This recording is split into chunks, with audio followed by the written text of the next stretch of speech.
What's up, my wizards? It's Dev from SBMTG down there on the YouTube.com. We like magic. Got another deck for you today, as usual. Today it's a weird one though. Naya Control. Yes, you can have a control deck without counter spells. You can have a control deck that doesn't have blue in it. It's totally possible. We're going to pull that off with a weird 3-color combination. Usually this is a pretty aggressive combination. You know, Naya Zoo is a thing in Modern because of Wild Nicatl and stuff. We're going to go the opposite direction. We actually have a ton of instant speed removal available to us in these colors, and a lot of the removal available to us is like really good in the current meta. So let's take a look at what I've got here. Like any control deck, I'll start with the removal, and when I say we've got a lot of instant speed removal, we play a total of 16 removal spells, and 15 of them are instant speed. And speaking about removal, by the way, we've got not only these 16 removal spells, but if you add up the creatures and the planeswalkers, there's like 23 cards in this main deck that are capable of removing things off the board.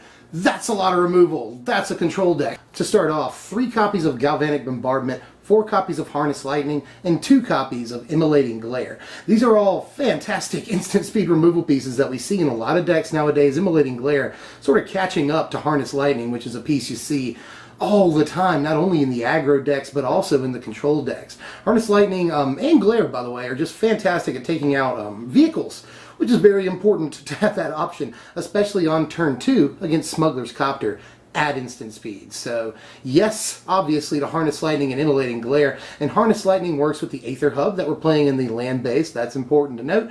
And Galvanic Bombardment is just a solid piece that takes out a lot of the pilots that they'll be playing in the very early game. Continuing with the removal here, because there's a lot of it, we're going to play 1 copy of Declaration in Stone, 1 copy of Sky Whaler's Shot, and 2 copies of Stasis Snare in the deck. I just want the 1-up Declaration. It's the only sorcery speed removal. I don't want to play too much of that in the deck, but Declaration can sometimes take out more than one thing, and that's always good. Sky Whaler's Shot, I think, is pretty cool right now. Takes out Smuggler's Copter and anything on the same level and above it. So I like Sky Whaler's Shot a lot, especially because of the instant speed. And Stasis Snare is good for a few reasons. Not only is it, obviously, you know, it works against vehicles like Smuggler's Copter, Fleet Wheel Cruiser, stuff like that, but it also is our only main deck answer for an Emrakul that they play, and we need at least a couple of main deck answers in nearly anything for Emrakul right now. So Stasis Snare checks out, or ticks a lot of boxes for us. Instant speed removal, good against vehicles, and a good answer for Emrakul. Let's play a couple copies of that.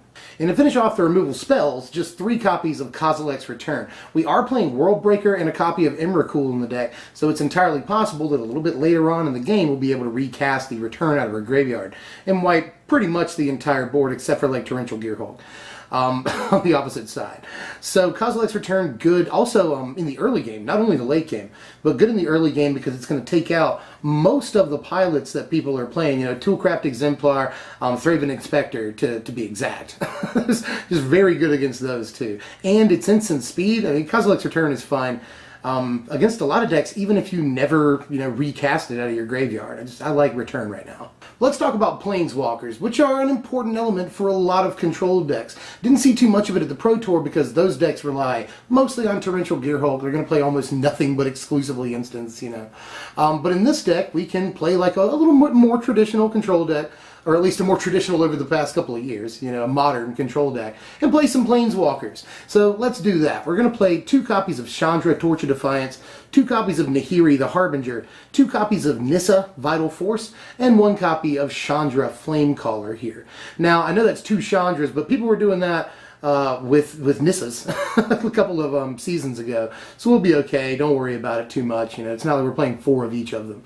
But Chandra, Torch of Defiance is good ramp, which can get us to Worldbreaker on turn 5. That's very important to note. It's also card advantage, something a control deck wants.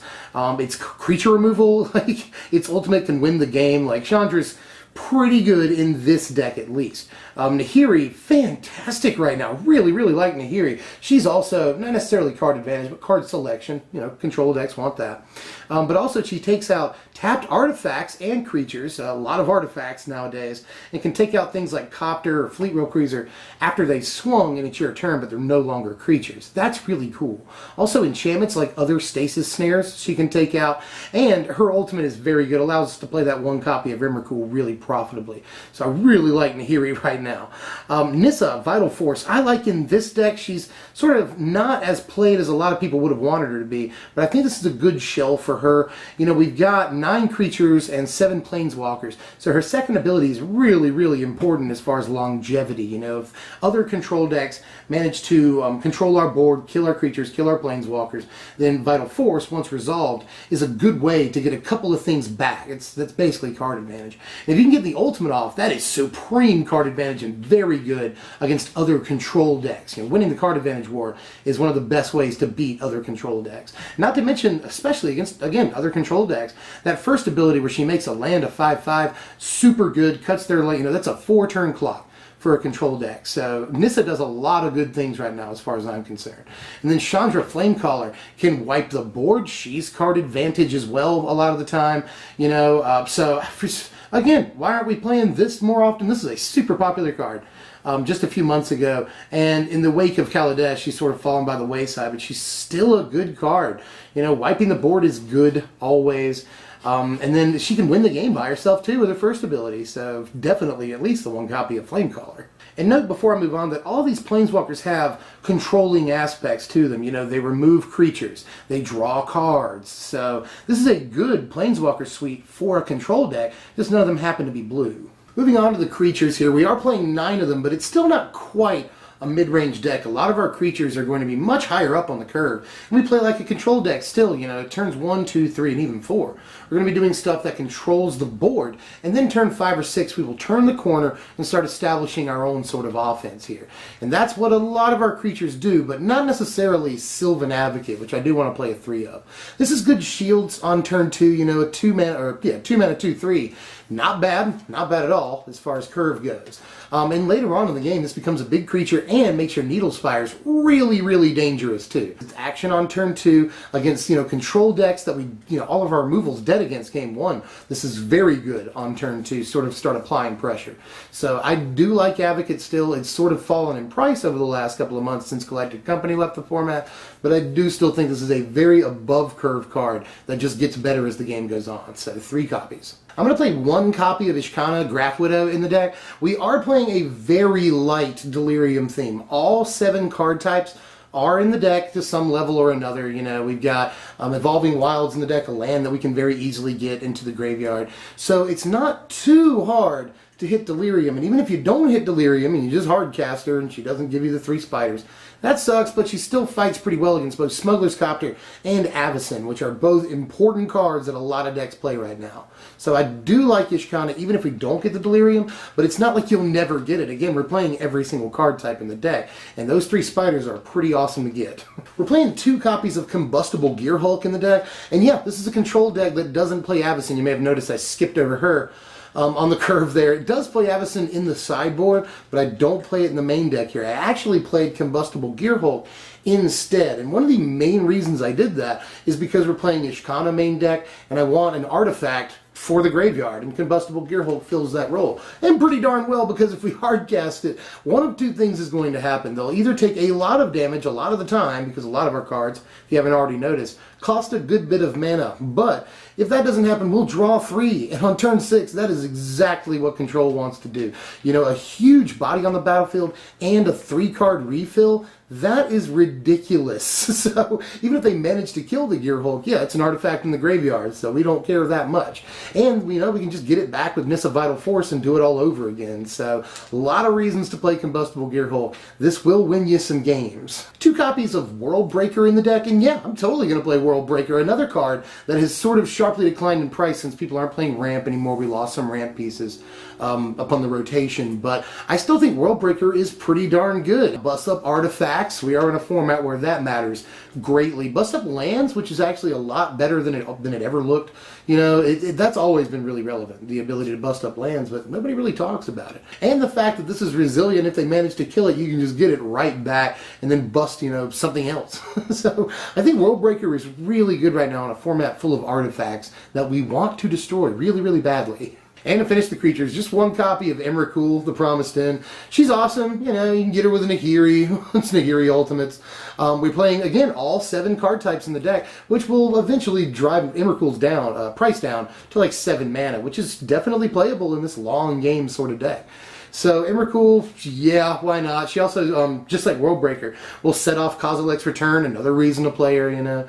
So Emrakul, just, yeah, I don't see any reason not to do it. Let's play one copy. And to finish off the main deck, 2 copies of something that really kind of just ties the whole room together here. We're going to play 2 copies of Traverse the Elvenwald.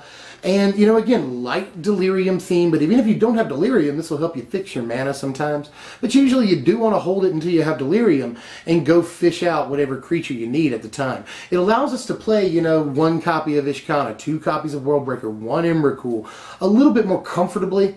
Same thing with Combustible Gearhold, just 2 copies of that. And control decks want some kind of ability to either tutor or have card advantage, and this fulfills that role too. So Traverse is just super good and allows us to build the deck in a way that, you know, lets us put more removal into it and fewer creatures. So yes to Traverse. Here are your lands right here. Aether Hub is pretty good in this deck because it allows us to have the colorless mana needed to get Worldbreaker out of our graveyard. We are also playing a Wastes to be able to do that, and you know that's helped out by Evolving Wilds, because we can go get the Waste if we need to. But Evolving Wilds can help fix our mana, and it's a land in the graveyard for Delirium. So this mana base is doing a lot of things, can't tell. Also Needle Spires, already brought this up, but when you have a Sylvan Advocate out and a Needle Spires, then that's like 8 damage like from a Needle Spires. That is no joke. So Needle Spires is pretty dangerous in this deck. Here's a really, really important sideboard right here for you. We're going to fill out the playset of Galvanic Bombardments. We are obviously going to play Fragmentize because we have access to it. Let's do that. Another copy of Declaration in Stone.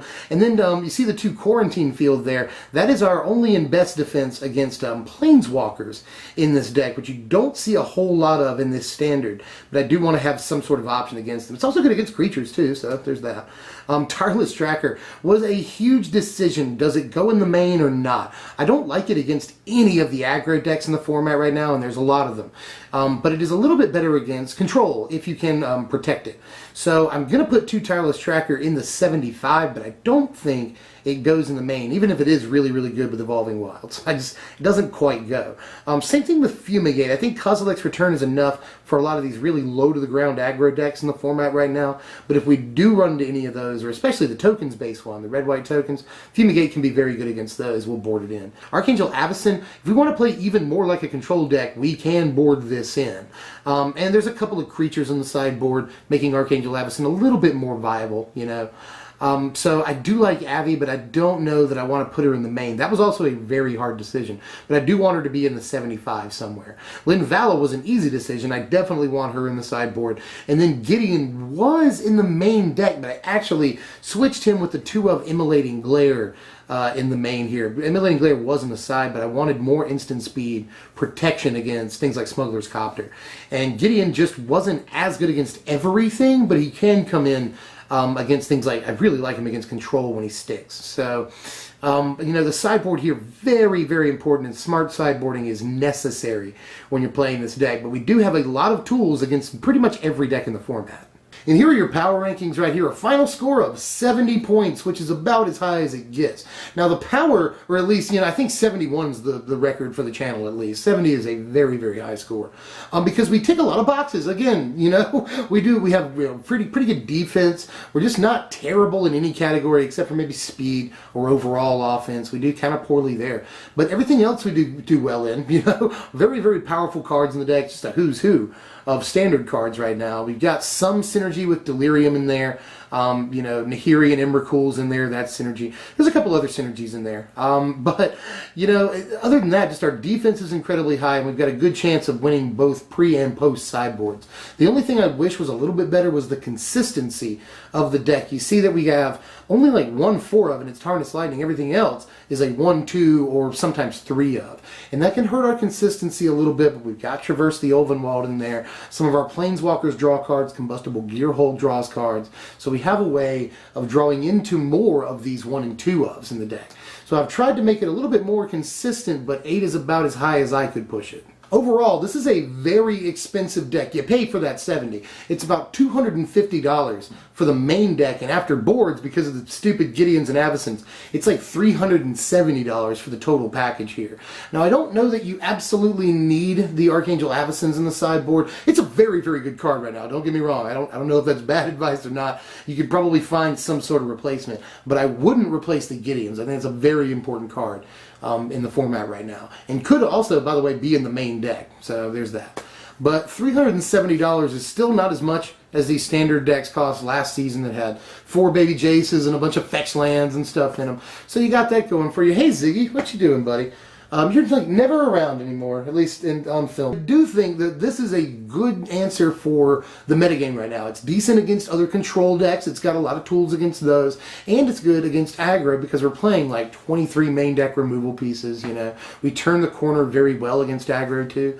So we've got a lot of tools against a lot of what's going on right now, and I think this deck does have a chance to really get in there. The only real weakness is, again, all those 2 ofs and stuff. Even though we are playing Traverse and we do have a lot of, card draw in the Planeswalker suite, there's still an issue with playing all of those 2 ofs and no card advantage as good as like Glimmer of Genius or Painful Truce to help us draw into them. So if there's one problem with the deck, I would say it's that. But overall, the deck has almost every extremely powerful piece in the colors that it's playing and just really has a lot of different paths to victory. So try it out. That's all we got for now, but what are we doing next time? Well, I've got a couple of decks coming up, but I want to do something a little different next time. It's a top 10 video, and it's something I haven't done before, but I've really wanted to do. We're going to do top 10 cards from an older set next time, and I want to have that video up by Friday. Now, in the next 3 days, what I want you to do is go to the comments and guess what old set you think it's going to be. Now, hint, it's not going to be a Halloween video. I am also going to be doing one of those.